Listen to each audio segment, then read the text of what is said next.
கடலில் மோதும் பெரும் அலைகளின் நடுவில் நவீன கருவிகள் இல்லாமல் இவ்வளவு பெரிய கல் சுவர்களை எப்படி கட்ட முடியும்? ரோமானியர்கள் தங்கள் துறைமுகங்களை புயல்களிலிருந்து பாதுகாக்க வேண்டியிருந்தது. ஆனால் திறந்த கடலில் வேலை செய்வது மிகவும் ஆபத்தானதாக இருந்தது. அதற்கு அவர்கள் கண்டுபிடித்த தீர்வு நீருக்குள் கூட உறையும் எரிமலை கான்கிரீட் ஆகும். ரோமானியர்கள் முதலில் கோஃபர்டாம் என்று அழைக்கப்படும் மர கட்டமைப்புகளை கட்டினார்கள்.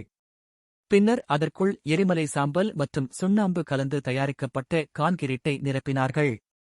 இந்த கலவை கடல் நீரை தொடும்போது நிலத்தில் உறைவதை விட வேகமாக உறைந்து கல்லைப் போல உறுதியாக மாறியது.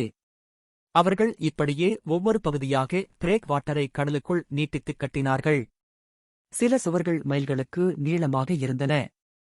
அலைகள் இடையறாது மோதினாலும் அவை நிலைத்திருந்தன.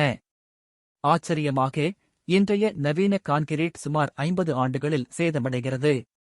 ஆனால் ரோமானியர்கள் கட்டிய இந்த கடல் சுவர்கள் கிட்டத்தட்ட அழியாதவை. இன்றும் அவை அங்கேயே நிற்கின்றன, காலம் செல்ல செல்ல மேலும் வலிமையாகிக் கொண்டே இருக்கின்றன.